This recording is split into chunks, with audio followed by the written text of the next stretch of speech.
तो ऋषियों ने क्या कहा, अथर्ववेद में, तीनों वेद में मंत्र है ये गायत्री मंत्र, अथर्ववेद में इसकी महिमा है। ओम स्तुता मया वरदा वेद माता प्रचोदयंतम पावमानी द्विजानाम आयुः प्राणम प्रजाम पशुम कीर्तिम द्रविणम ब्रह्म वर्चसम मह्यम दत्वा व्रजत ब्रह्मलोकम। ये मंत्र आपको क्या देता है? क्योंकि without profit we can't do anything. बिना फायदा के हम कोई काम नहीं करते। अरे भागवत महापुराण सुनने बैठिए तो पहले महात्मा सुनिए, प्रॉफिट क्या है। रामायण सुनाने बैठिए तो पहले उसके बारे में बताइए फायदा क्या है। नहीं तो कोई बैठे ही नहीं सुनने। पूर्वजों को मुक्ति मिलेगी, कुटिल से कुटिल व्यक्ति का भी कल्याण हो जाएगा, वो अगर न हो वहां पे कोई भागवत सुनने वाला नहीं। विदाउट प्रॉफिट हम कोई काम नहीं करते। इसलिए ऋषियों ने कहा you should know the profit of Gayatri Mantra in worldly things and beyond this world. इस संसार से पार और संसार में जो चीजें इस मंत्र से मिलती है वो समझ लीजिए। द्विजा नाम, पहला क्या मिलता है? द्विजा नाम। द्विज का मतलब दूसरा जन्म, नेक्स्ट बर्थ, रीबर्थ, हमारा दूसरा जन्म हो जाता है। द्विज का मतलब दूसरा जन्म। एक जन्म माँ बाप से होता है, एक जन्म गुरु से होता है। जिस दिन से दीक्षा ली और ये मंत्र शुरू किया, ये बात ख्याल रखना, आज भले ही कोई भी गुरु कोई भी मंत्र दे रहे हो, लेकिन भारतीय संस्कृति में सिर्फ गायत्री मंत्र ही देने का विधान वैदिक काल से रहा है। इसलिए इस मंत्र को भी गुरु मंत्र कहा जाता है कि गुरु द्वारा प्रदान किया जाने वाला मंत्र। ये हम नहीं कह रहे, आप शास्त्र उठा लीजिए, पूरा सारे उपनिषद सारे वेद पुराण उठाकर देख लीजिए। इसलिए इसे गुरु मंत्र कहा जाता है।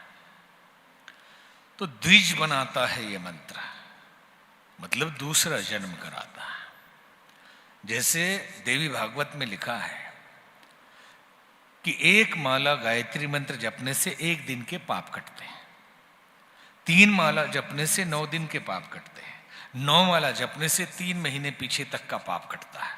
तो ये पाप क्या है? ऐसे विचार जो हमें गलत कर्म करने के लिए विवश कर दे, ये सब पाप है। और ऐसे विचार, ऐसा चिंतन जो हमें श्रेष्ठ पथ पर चलने के लिए विवश कर दे, परिणाम श्रेष्ठ लाए, वो सब पुण्य है।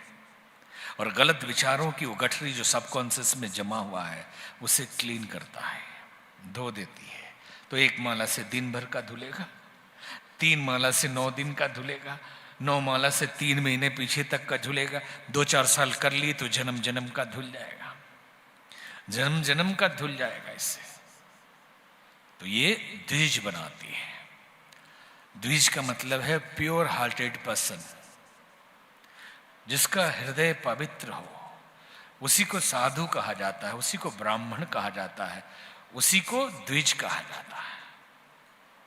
और भारतीय संस्कृति में द्विज नहीं है, उनको यज्ञ करने का भी अधिकार नहीं है, उनको दान देने का भी अधिकार नहीं है, पूजा पाठ करने का भी अधिकार नहीं। इसलिए कि गंदे हृदय वाला व्यक्ति है, पूजा का फल नहीं मिलेगा। पहले द्विज बनो, पहले हृदय को पवित्र करो, फिर पूजा पाठ का लाभ मिलेगा। तो ये मंत्र पहले आपके हृदय को पवित्र करता है, दूसरा जन्म दिलाता है। बॉडी वही रहे लेकिन भीतर से सब बदल गया, सब कुछ बदल जाता है। द्विज आयु, उम्र बढ़ती है। आप 1-2 साल गायत्री मंत्र जपिए, हस्तरेखा विज्ञानी को अपने आयु रेखा दिखा लीजिए, और 2 साल के बाद दिखाइए। अगर पूरी रेखा बदल ना जाए फिर कहना। हमने कम से कम हजारों ऐसे हाथ देखे हैं जिनकी आयु रेखा बहुत छोटी थी और लगातार जपते जपते पूरा बढ़ गया। 65 साल से 80-85 पार कर गया। सारी बीमारी असाध्य थी वो मिट गई और आदमी चैतन्य हो गया। आयु प्राणम, ये प्राण देती है। प्राण क्या है? ये सृष्टि प्राण से बनी है, पूरा है, बाहर भीतर प्राण है। लेकिन इसे हम जीवन तत्व के रूप में देखते हैं कि अगर प्राण घट जाए तो कहते हैं बीमार हो गए, कहते हैं ना वाइटल पावर कम हो गया, एनर्जी कम हो गई। और अगर प्राण निकल जाए तो कहते हैं मर गया, प्राण ही निकल गया इसका। प्राण निकल गया मतलब मर गया। और प्राण ही प्रभाव है, प्राण ही शक्ति है, प्राण ही संबंध है, प्राण ही सृष्टि का तारतम्य है। और एक ही प्राण सबके अंदर है। अगर इस प्राण को साध लिया जाए तो एक दूसरे के प्राण से एकाकार हो सकते हैं, एक दूसरे के प्राण से आप संबंध स्थापित कर सकते हैं। और हर आदमी संसार में जो कृत्य करता है 99% कर्म हमारे प्रभाव डालने के लिए होते हैं। और एक रोटी में काम चल सकता है, लेकिन बड़े बड़े व्यंजन खाएंगे, देखो भाई हम बड़े आदमी हो, खाना से कोई लेना देना नहीं। एक डिग्री से काम चल सकती है, 2-4 PhD करेंगे, जानो हम पढ़े लिखे हैं।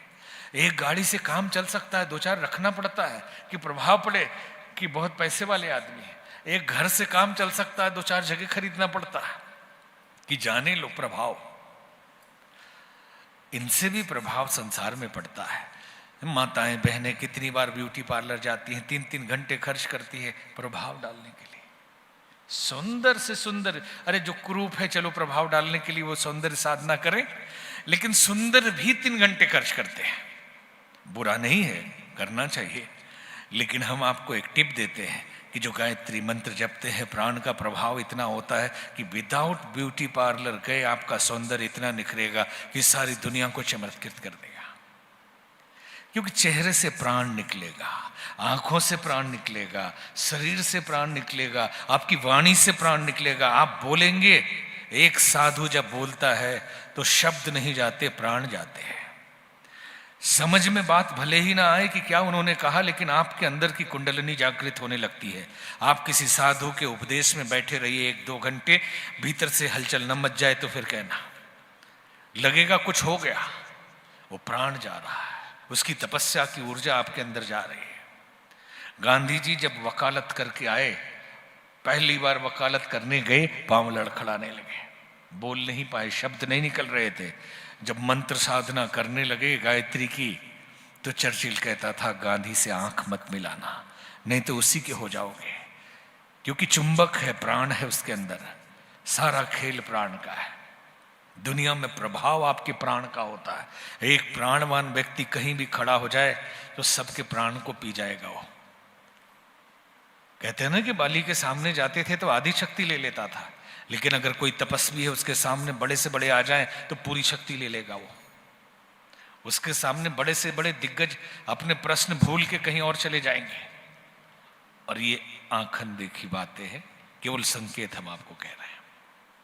तो प्राण मिल जाए तो प्रजा, चाहने वाले न लोग हो तो जिएंगे कैसे।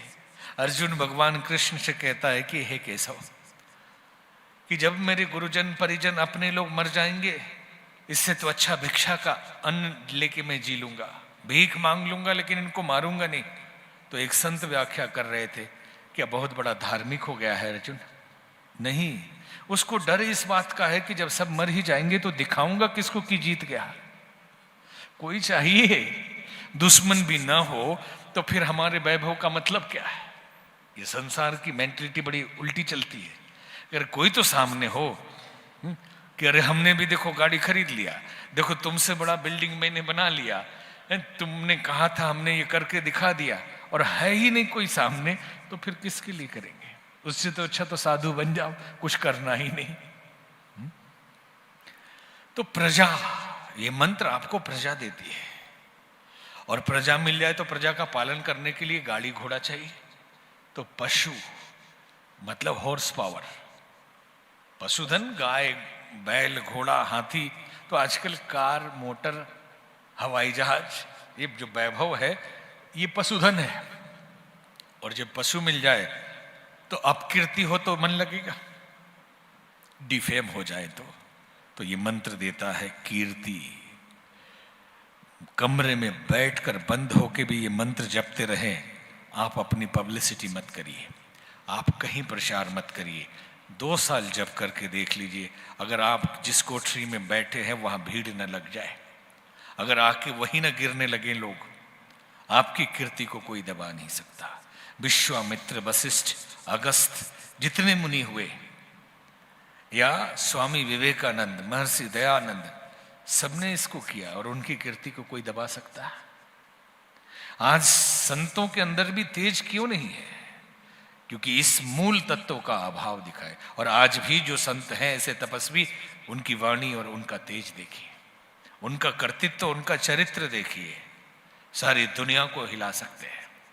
एक साधु गुरु गोविंद सिंह कहते ना, 1.25 पर एक को चढ़ाऊंगा, तो साधु के लिए कहते थे कि एक साधु होगा तो 1.25 क्या करोड़ों पर एक भारी है वो।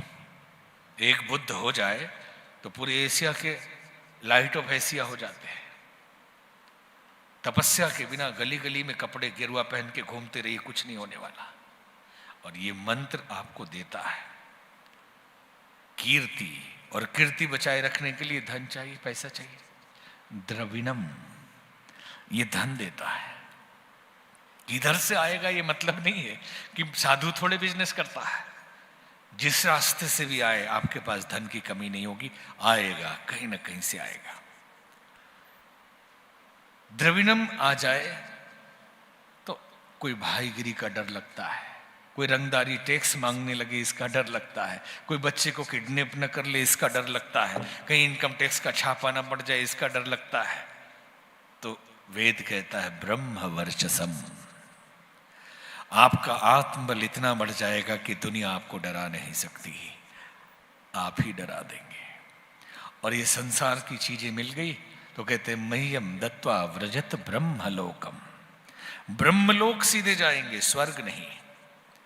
कई लोग कहते हैं कि आप ऐसी साधना करिए, हमारी संस्था से जुड़िए तो स्वर्ग मिलेगा, और जो ज्यादा संस्था की सेवा करेंगे उनको अधिकारी बनाया जाएगा, और कम करेंगे उनको चपरासी बनाया जाएगा। ये कैसी विडंबना है। और हमारे ही संस्कृति के लोग इन विचारों में बह जाते हैं। हमारे यहाँ तो स्वर्ग को तुच्छ माना जाता है।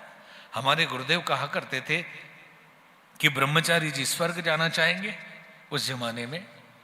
तो पूछा स्वर्ग क्या होता है? अरे स्वर्ग में और धरती में ज्यादा फर्क नहीं, यहाँ पे red label, black label, whisky, wine, beer क्या क्या मिलता है ये जानकार लोग बता सकते हैं। वहां पे सोमरस मिलता है, नाम का फर्क है, चीज वही है। और उन्होंने नाम लेके बोला था, हम तो संकोच भी करते, उन्होंने कहा यहाँ पामेला मिलती है। उस जमाने में कोई पामेला बोर्जेस महामहिला होगी, तो उन्होंने कहा कि यहाँ पामेला मिलती है, वहां उर्वशी और मेनका मिलती है। फर्क क्या है?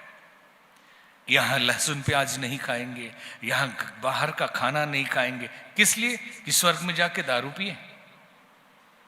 बाकी मान्यताओं पर कटाक्ष हम नहीं कर रहे हैं, लेकिन सिर्फ एक पॉइंट पर कि स्वर्ग हम देना चाहते हैं। हमारे ऋषि मुनि कहते हैं कि लात मारो स्वर्ग को, सीधे ब्रह्मलोक की प्राप्ति करिए। स्वर्ग तो एक भोग का स्थान है, जहां पूंजी इकट्ठा की, पुण्य की, और गए और खर्च करके आ गए। गीता में भगवान कृष्ण कहते हैं स्वर्ग के देवता धरती पर मनुष्य बनने के लिए तड़पते हैं। पुण्य की पूंजी खत्म हो जाती है, हमने कमा लिया पैसा, क्रेडिट कार्ड भर लिया, नौकरी छोड़ दी। अरे नौकरी करते रहते तो खर्च भी करो तो आने का स्रोत तो बना हुआ है।